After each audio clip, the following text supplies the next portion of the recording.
رب العالمين الصلاة والسلام على سيد الأنبياء والمرسلين أما بعد فأعوذ بالله من الشيطان الرجيم بسم الله الرحمن الرحیم۔ حج بیت اللہ کی تیاری۔ زیارت حرمین شریفین کی تمنا اور شوق ہر مسلمان کے دل میں ہوتی ہے، مگر بعض لوگ طاقت نہ ہونے کے باعث انتظار میں رہتے ہیں۔ جسے استطاعت ہو اس پر لازم ہے اور ضروری ہے کہ حج بیت اللہ کی تیاری کوشاں رہے۔ فرمان باری تعالی ہے وَلِلَّهِ عَلَى النَّاسِ حِجُّ الْبَيْتِ مَنِ اسْتَطَاعَ إِلَيْهِ سَبِيلًا۔ اللہ تعالیٰ کی خاطر لوگوں پر اس گھر یعنی بیت اللہ کا حج ادا کرنا فرض ہے جو وہاں تک جانے پر قادر ہو۔ لہذا ہم میں سے ہر ایک کو کوشش اور لگن میں رہے کہ حج کسی طرح حج کی سعادت ہو جائے۔ سچی لگن اور برکت سے ایک نہ ایک دن ضرور حاضری نصیب ہو جائے گی۔ حج کی فرضیت کا اعلان۔ خالق کائنات کے عطا کردہ مبارک اوقات میں سے حج کے ایام بھی نہایت اہم ہے۔ ان ایام میں رب کائنات نے ہمارے لیے بھلائی کے مواقع مہیا فرمائے۔ ہم ان مبارک لمحات میں زیادہ سے زیادہ آخرت کا سامان کر سکتے ہیں، لہذا ہم میں سے ہر ایک کو فریضہ حج کی ادائیگی کے لیے ہر وقت تیار رہنا چاہیے۔ ارشاد باری تعالی ہے وَأَذِّن فِي النَّاسِ بِالْحَجِّ يَأْتُوكَ رِجَالًا وَعَلَى كُلِّ ضَامِرٍ يَأْتِينَ مِنْ كُلِّ فَوْجٍ عَمِيقٍ لِيَشْهَدُوا مَنَافِعَ لَهُمْ وَيَذْكُرُوا اسْمَ اللَّهِ فِي أَيَّامٍ مَّعْلُومَاتٍ عَلَى مَا رَزَقَهُم مِّن بَهِيمَةِ الْأَنْعَامِ فَكُلُوا مِنْهَا وَأَطْعِمُوا الْبَائِسَ الْفَقِيرَ ثم ليقضوا تفثهم وليوفوا نذورهم وليطوفوا بالبيت العتيق۔ لوگوں میں حج کی عام ندا کر دو، وہ تمہارے پاس پیدل بھی حاضر ہوں گے، ہر دبلی اونٹنی پر دور و دراز کی تمام راہوں سے آئیں گے تاکہ وہ اپنا فائدہ پائیں، اور مقررہ دنوں میں اللہ کا نام لے اس بات پر کہ اللہ تعالیٰ نے انہیں روزی دی۔ بے زبان چوپایوں کی صورت میں تو ان میں سے تم خود بھی کھاؤ اور مصیبت زدہ محتاجوں کو بھی کھلاؤ، پھر اپنا میل کچیل دور کرو، اپنی منتیں پوری کریں اور اس آزاد گھر یعنی خانہ کعبہ کا طواف کرے۔ مفسرین کرام فرماتے ہیں کہ حضرت سیدنا ابراہیم علیہ السلام جبل ابو قبیس پر کھڑے ہو کر چاروں طرف آواز دی، اے اللہ کے بندو، اللہ کے گھر کی طرف آؤ۔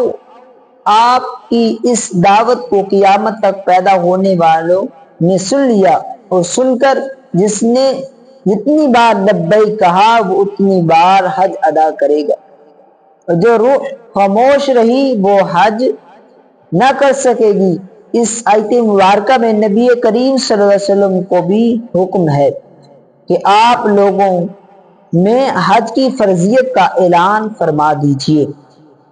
اللہ تعالیٰ نے فرمایا وَأَذَانٌ مِّنَ اللَّهِ وَرَسُولِهِ إِلَى النَّاسِ يَوْمَ الْحَجِّ الْأَكْبَرِ أَنَّ اللَّهَ بَرِيءٌ مِّنَ الْمُشْرِكِينَ وَرَسُولُهُ۔ اللہ اور اس کے رسول کی طرف سے سب لوگوں میں بڑے حج کے دن کی منادی پکار دینا ہے کہ اللہ اور اس کا رسول مشرکوں سے بیزار ہے۔ اس آیت مبارکہ میں حج کو حج اکبر فرمایا، اس لیے کہ اس زمانے میں عمرہ کو حج اصغر کہا جاتا ہے۔ ایک قول یہ بھی ہے کہ اس حج کو حج اکبر اس لیے کہا گیا کہ اس سال رسول کریم صلی اللہ علیہ وسلم نے حج فرمایا تھا، اور چونکہ یہ جمعے کے دن واقعہ ہوا تھا لہٰذا مسلمان اس کو حج کو جو روز جمعہ واقع ہو اسے حج وداع کی یادگار جان کر حج اکبر کہتے ہیں۔ میرے پیارے اسلامی بھائیوں، جو مسلمان حج کرتا ہے اللہ تعالیٰ اس کے سارے گناہ معاف فرما کر اسے گناہوں سے بالکل پاک صاف فرما دیتا ہے۔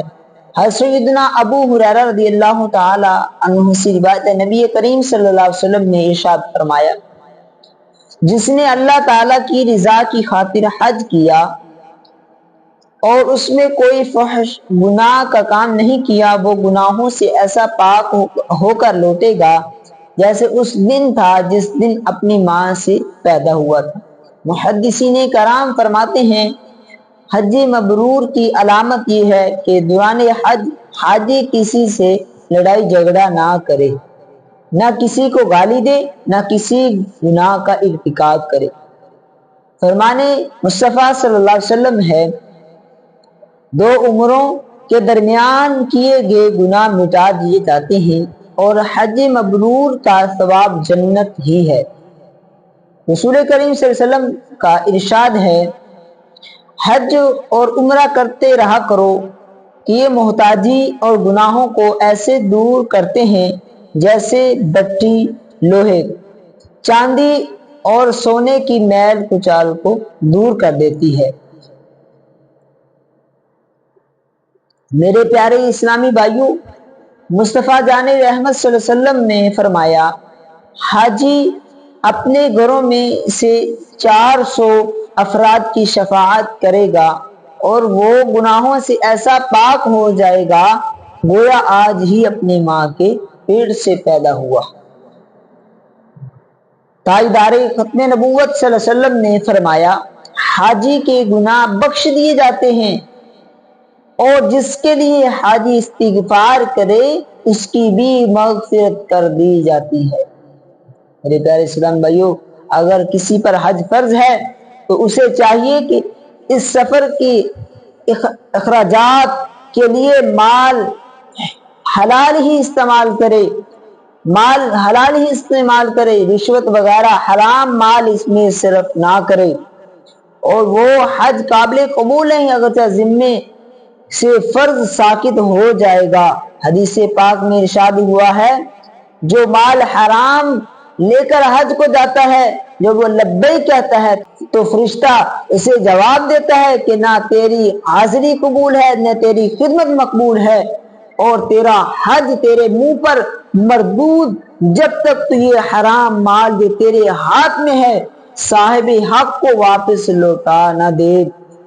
اس لیے چارہ کار یہ ہے کہ اگر مال حرام کے علاوہ کچھ مال نہیں تو قرض لے کر فرض ادا کرے۔